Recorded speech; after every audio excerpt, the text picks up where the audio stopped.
And we're back on the Fowler Show. Now, I've talked a lot about how people like to mistreat homeless folks and think they're not there. This story speaks to that. This story is about Pastor Jeremiah Stupak, who transformed himself into a homeless person and went into a 10,000 member church that he was to be introduced as the head pastor at that morning.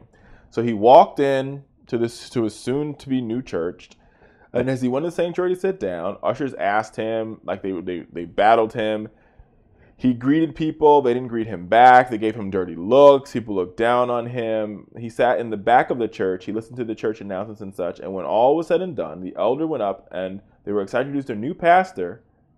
And as they clapped and the congregation looked around waiting to see their new pastor, the homeless man sitting in the back stood up and started walking down the aisle.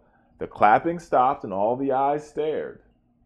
And what they soon found out was that homeless man was indeed their pastor.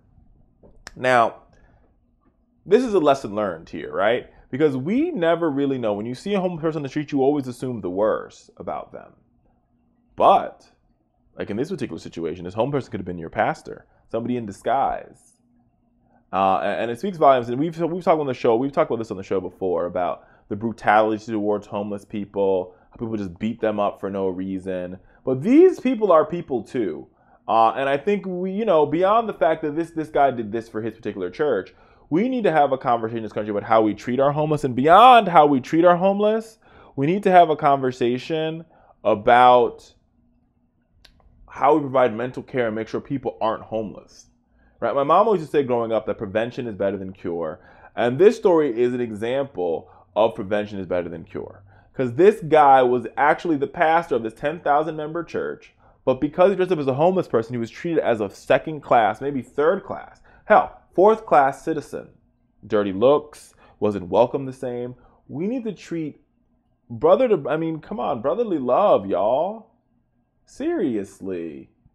This is an example of why we need more brotherly love in this country and in this world. And so I shout out to Pastor Jeremiah Stupak, who really proved a point today.